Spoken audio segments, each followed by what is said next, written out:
Hello everyone. Today's talk is titled, What are the teachings of a formless being? And we see that our whole life we've been learning things, but we've had shape. And so how does man acknowledge shape in an infinitely changing world where we're present among many cycles of existence? Well, you begin to see where you are and you immediately get a conception of how placement has a sense of randomness to it. So when you see that there's a random, spontaneous, and unknown factor to your reality, you get a sense of humility of not wanting to run to ideology. In other words, you just want to see what's going on at first before you think about things. So when you are there, you need to realize that some people, again, get caught into their own ideology. So when you observe yourself, you get more solid views of yourself, but at the same time, the reason it gets more solid is so it then gets more loose. So you see that, oh no, this sense of self that I thought it was me is not really me. So your nature and your character changes. In ancient traditions, we've had the concept of alchemy, where lead was turned into gold, or mercury was turned into gold, and you would simply see how the essence of it would transform to gold, so that the being would, in a sense, see that his ability was his alchemy. I want to share a story that is very old. It is around 1,000 years ago, and it is about a certain scholar and very wise man who he became, but in his youth, a very alchemist, a philosopher. Back in the day, they were polymaths, in a sense, the curious men. So, in other words, the story begins, and the setting is that back in, let's say, ancient Persia or that culture, okay, there was an acknowledgement of spirit that there isn't now. So in other words, there was a much more different way of acknowledging reality. Now, and not for everyone, but for some people, there was a very different way of acknowledging reality. So the story begins where this alchemist and this very philosopher, astronomer, this very educated guy goes to this shoemaker, and the educated guy is wealthy. So he goes to the shoemaker, and it's this very old man, but there's something very graceful about him. And so he sees the old man is fixing his shoe. And so the metal where the old man puts the shoe on to fix it is like some dirty metal, right? So the story goes that after the guy fixes his shoe and hands him the shoe, the philosopher, the alchemist, feels a bit sorry for this guy and, in a sense, puts some kind of chemical on the metal, and the metal thing for the shoe turns into gold.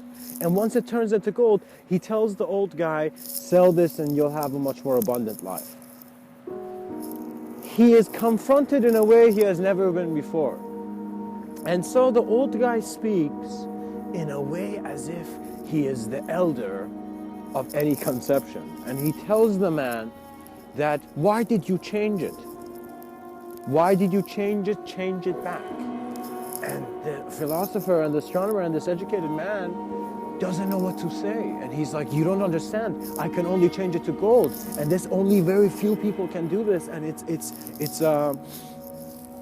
this is how far our technology is developed.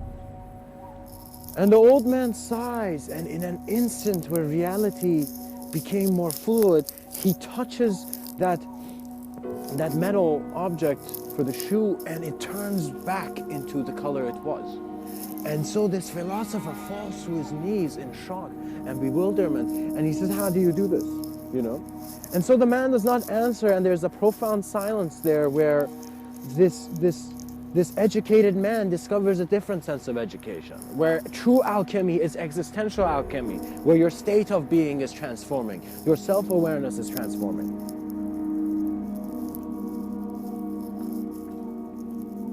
And you will see that all questions are really leading to the core of how you're present in any reality.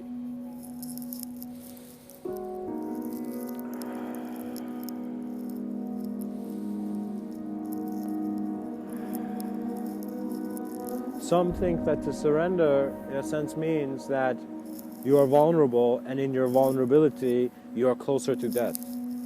Death is a concept that limits you if you have not acknowledged its ideology. So some people are more scared of ideology than the actual experience.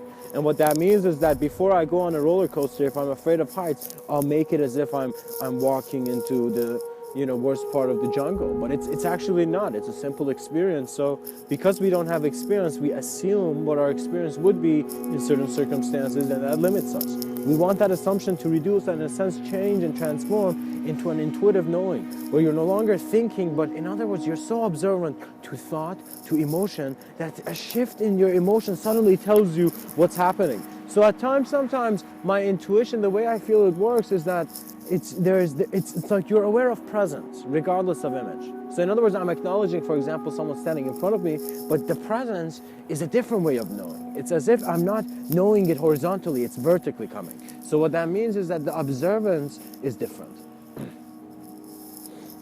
And in that difference of observance, you find the variation that shows different men and how different ladders are placed in our reality to be found. Because when you ask yourself a question, you're the only one who can answer it. Because who else would give the permission that an answer is satisfying enough?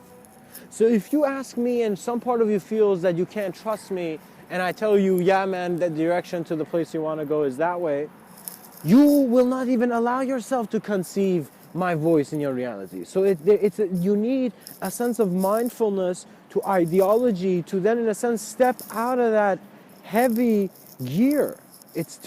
Language is tools, ideas are tools, and there are a certain range of sensitivity to reality. You must not forget the collective in the individual's gaze.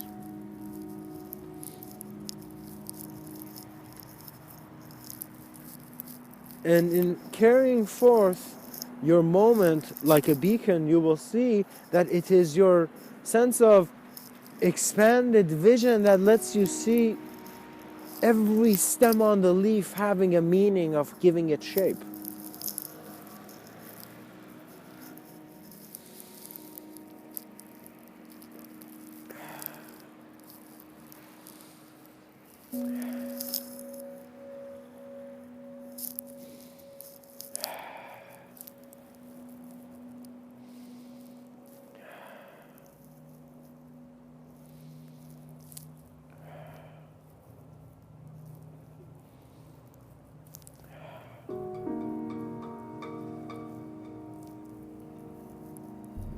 There's a quote I want to share with you by a man named Attar, and he was a mystical poet, a very wise man, and simply this is his quotes. This is what he's left for the men of the new world, and it's, don't be dead or asleep or awake.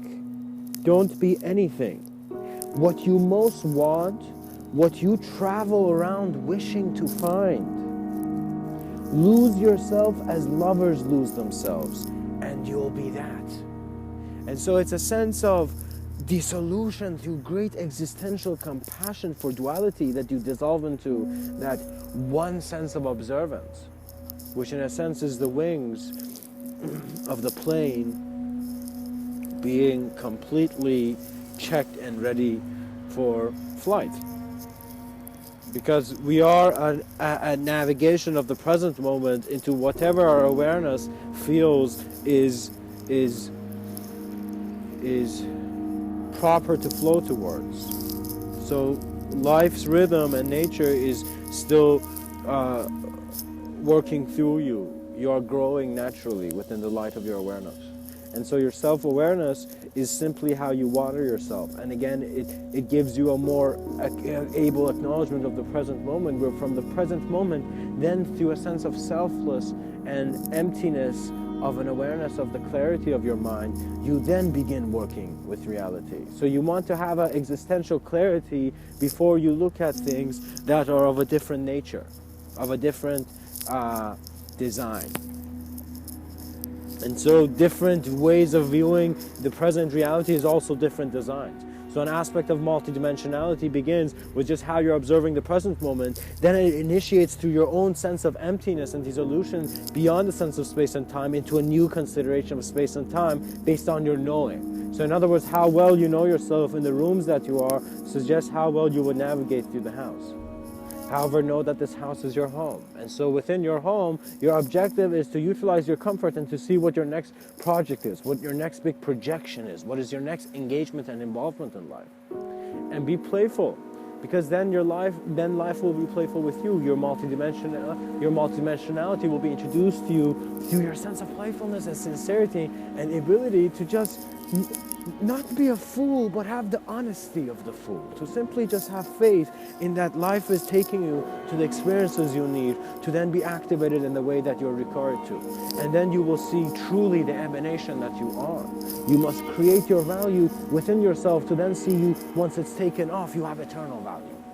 So this whole life people are built in seeing meaning, meaning, meaning. At the end of it, they suddenly see it's meaningless. And so when they see that, there have been people who've been inspired to use life as a metaphor. Certain poets who've said it's like a ball of wool or yarn, where its beginning is from nothing and its end is in nothing. And so when we are in such paradoxes where we are reconsidering existence by acknowledging that our presence is in a different sense of intelligence and awareness, once we look at it differently, there's a sense of this can only be real to you if you are experientially engaged. If you value direct experience and you're ready to walk through the door in which you have created for yourself. And so you activate yourself through your awareness to your communication and to the communication that you are. Advanced communicators know themselves existentially, so there is no longer a communicator, but complete presence of communication, a cosmic communication, a very untouched presence. And so it's a very beautiful thing to see that, because everyone is untouched once they observe the touch of life. And the clarity you seek shall find you when you recognize that that clarity is possible to be. Much blessings and namaste.